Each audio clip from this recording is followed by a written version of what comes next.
Hala, bakit sobrang green ang dagat nila dito sa Dubai? Tama lang yung alat niya kasing alat ng kilikili ng ex mo, charing. Kaya sa aking mga kababayan na nandito sa Dubai, punta na kayo sa Lamir Beach gamit lang ang Dubai Metro. From Financial Metro Station, 3 dirhams lang po papunta ng Max.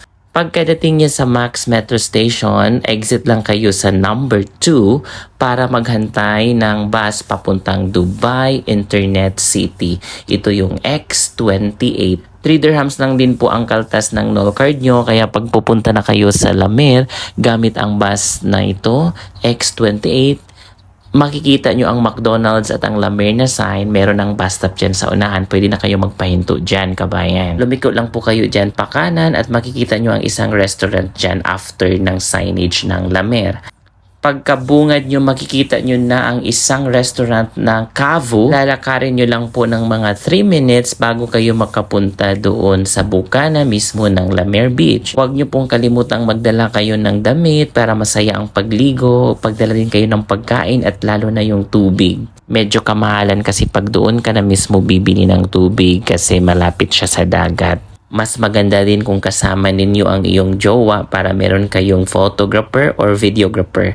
Pero kung ikaw lang mag-isa, pwedeng-pwede talaga kasi marami namang tao at doon ka makakakilala ng iyong the one. Charing!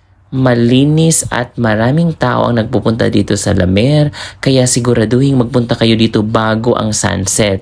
Kasi pagkatapos ng sunset, sinasarado na nila ang pagligo. Bawal na pong maligo. Pwede din pong magtambay hanggang 10 PM. Meron naman po silang lifeguard, kaso bawal na po maligo after sunset. Para po din yun sa safety kasi sa sobra daw malayo na ang tubig.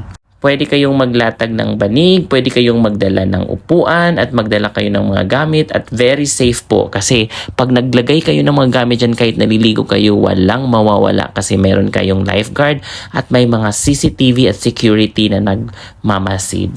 Pwedeng-pwede dito ang mga babae magsuot ng swimsuit at ang sa mga lalaki pwedeng mag-t-shirt, pwede ring mag-pek-pek short, depende sa komportable sa'yo. Marami kang makikita ang iba't ibang nationality, nandyan yung Afrikano, nandyan yung mga European at ibang mga Asyano, kaya masaya po dito at magandang maligo kasi nakaka-relax talaga ang tubig nila. Kahit sa malapit ka lang hanggang abot liig na siya, pwede ka nang mag-swimming, mag-floating, mag-backstroke, anong gusto mo, kayang-kaya mo yan. Kagandahan dito, safe na safe talaga siya kasi marami ang nagatingin na mga lifeguards. Safe na safe ang gamit, safe na safe ang mata, safe na safe ang katawan mo. Basta magdala ka lang ng iyong mga gamit, pangpaligo at mga pagkain para ikaw ay gutumin, meron kang diretsyo mailafang. Ano pang inaantay mo, kabayan? Punta na po dito sa Lamir Beach dahil libre po ito sa publiko. Pwede kayong mag-enjoy dito.